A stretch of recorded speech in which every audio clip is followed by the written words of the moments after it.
भारतीय जनता युवा मोर्चा यानी भाजयुमो मुंबई की ओर से नमो युवा रन का आयोजन किया गया। सेवा पखवाड़ा के अंतर्गत आयोजित यह एक भव्य और प्रेरणादायी आयोजन नशा मुक्त भारत अभियान को समर्पित था। रेस का शुभारंभ महाराष्ट्र के मुख्यमंत्री देवेंद्र फडणवीस ने बीजेपी का ध्वज लहराकर किया। उनके साथ मंच पर समाज के विविध क्षेत्रों से कई प्रतिष्ठित हस्तियां उपस्थित रही, जिनमें भाजयुमो के राष्ट्रीय अध्यक्ष और सांसद तेजस्वी सूर्या, राज्य के कैबिनेट मंत्री मंगल प्रभात लोढ़ा, भाजपा मुंबई अध्यक्ष और विधायक अमित साटम, भाजपा मुंबई उपाध्यक्ष आचार्य पवन त्रिपाठी, पद्मश्री और महाराष्ट्र भूषण अभिनेता अशोक सराफ, अंतर्राष्ट्रीय ख्याति प्राप्त मॉडल अभिनेता और फिटनेस आइकॉन मिलिंद सोमन और Bigg Boss fame Naira Banerjee भी शामिल रही। सभी ने इस पहल की सराहना की और युवा शक्ति को राष्ट्र निर्माण का आधार बताया। मुंबई के प्रतिष्ठित वर्ली कोस्टर रोड प्रोमेनेड पर आयोजित यह पहला सार्वजनिक आयोजन था। लगभग 5 किलोमीटर लंबी दौड़ में 7,000 से अधिक मुंबईकरों ने भाग लिया। युवाओं, छात्रों, नागरिकों और फिटनेस प्रेमियों ने बढ़ चढ़ कर हिस्सा लेते हुए नशा मुक्त मुंबई का संकल्प लिया और प्रधानमंत्री के सपनों के नशा मुक्त भारत की दिशा में एकजुट होकर कदम बढ़ाया। नमो युवा रन करता एकत्रित आलो आहोत।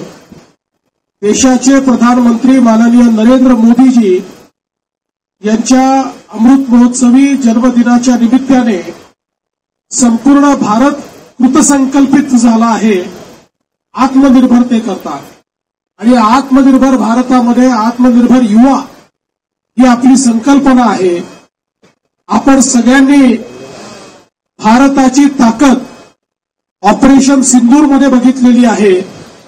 भारताची ताकद आणि भारताची एअर डिफेन्स सिस्टीम अशी आहे की भारताला कोणी पराजित करू शकत नाही, पण एकच गोष्ट भारताला पराजित करू शकते, ती म्हणजे ड्रग्स।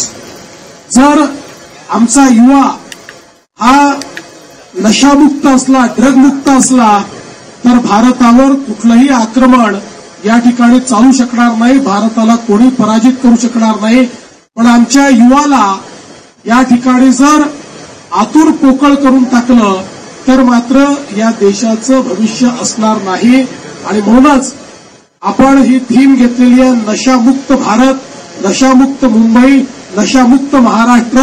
आणि मला विश्वास आहे की आपले ही जी तरुणाई आहे, ही तरुणाई या ठिकाणी नशा करेल तर देशभक्तीचा नशा करेल, ही नशा करेल तर या देशाला सर्वोच्च स्थानावर नेण्याचा आणि आत्मनिर्भर करण्याचा नशा आपण करू। अशा प्रकारचा एक दृढ निश्चय आणि कृतसंकल्प करण्याकरता आपण सगळे एकत्रित आलो। मी तेजिंदर तिवारांचं मनापासून अभिनंदन करेन।